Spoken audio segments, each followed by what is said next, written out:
Welcome to this profound exploration of one of the most essential and transformative principles in the entire Buddhist path, Bodhicitta, or the awakened heart. If you have ever asked yourself what truly separates spiritual techniques from liberation, or what quality turns ordinary practice into the path of enlightenment, the answer is clear and unwavering: Bodhicitta. This is not a poetic term or a mystical ideal.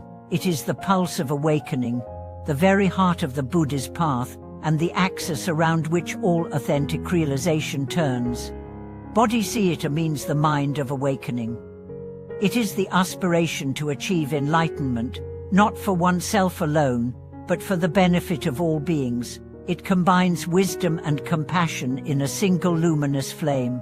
It is the recognition that personal liberation is inseparable from the liberation of others. And it is this vision that transforms the path from a self-centered pursuit into a boundless vow of love. Why is this so critical? Because without Bodhicitta, spiritual practice can become a subtle form of self-absorption. We may seek peace, power, or transcendence, but if our motivation remains ego, we are simply constructing a more refined prison. Bodhicitta shatters that illusion. It turns every breath into an offering, every step into a pilgrimage, every meditation into a prayer for the world. The Bodhisattva path is defined not by techniques, but by motivation. You can recite thousands of sutras, sit for countless hours in meditation, or master the most advanced esoteric teachings, but if your heart is not rooted in the welfare of all beings, you are merely polishing the surface of the mirror. The deep transformation occurs only when the inner vow is may my practice relieve the suffering of others. May my awakening serve the whole. This vow is not theoretical. It is the engine of true progress. When you practice for yourself, your motivation can fade, discipline weakens, obstacles seem unbearable. But when you practice for others, a deeper source of energy arises. Compassion sustains where willpower fails. Love endures where ambition falters. Bodhicitta becomes the unshakable ground of your path. And the paradox is this: when you stop seeking liberation only for yourself, your liberation becomes inevitable. The ego contracts when it clings, but dissolves when it serves. The more you give, the more you become vast. The more you care, the more you awaken. Bodhicitta is not a detour from enlightenment. It is the gateway.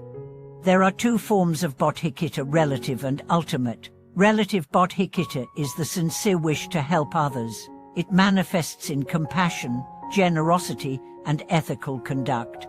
Ultimate Bodhicitta is the direct realization of emptiness, the understanding that self and other, subject and object, are mere designations, like waves on the ocean. Together, these two aspects create the complete path. One without the other is incomplete. Relative Bodhicitta keeps us anchored in kindness.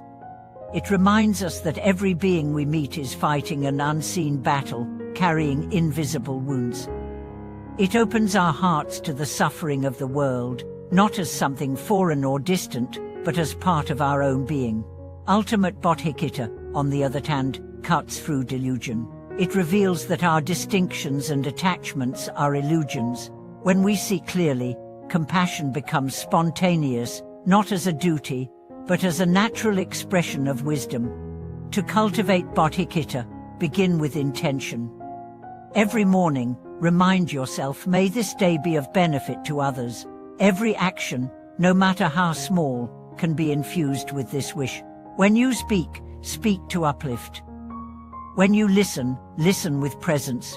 When you work, work with the joy of contribution. This is how the aspiration becomes embodied. Meditation on Bodhicitta is also essential. Visualize beings suffering in countless realms. Feel their longing, their despair, their yearning for peace. Let their suffering break your heart not into pieces, but open. Then offer your breath, your merit, your practice. Send light into their darkness. This is not imagination, it is the training of empathy. and it builds the capacity to love beyond limits. There are also specific practices, like Twendlen, where you breathe in the suffering of others and breathe out healing and joy. At first, this may feel overwhelming. But with time, you realize you are not absorbing their pain, but transforming it. Your heart becomes a crucible, where poison turns to nectar. This is the alchemy of Bodhicitta. Bodhicitta also heals relationships. When you see others as beings on the path lost, confused, seeking just like you, judgment softens, resentment fades. You begin to recognize the sacred in everyone, even in those who hurt you. This does not mean tolerating abuse, but responding with clarity and care, not vengeance. The Buddhist offer does not fight with hatred. He transforms it with love. In our age of division and despair, Bodhicitta is the medicine the world needs most. It dissolves the illusion of separation. It reminds us that your pain is my pain, your joy is my joy. We are not isolated fragments, but expressions of one radiant field of awareness. And in that field, every act of kindness ripples outward. Every compassionate thought alters the collective mind.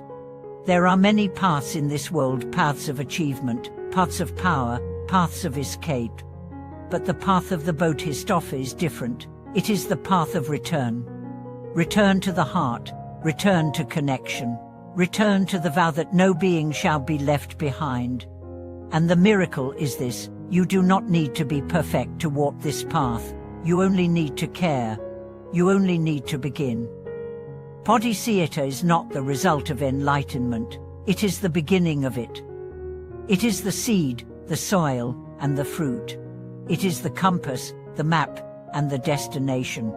So if you seek to walk the true path, if you wish to make your life a blessing to the world, then let this be your found.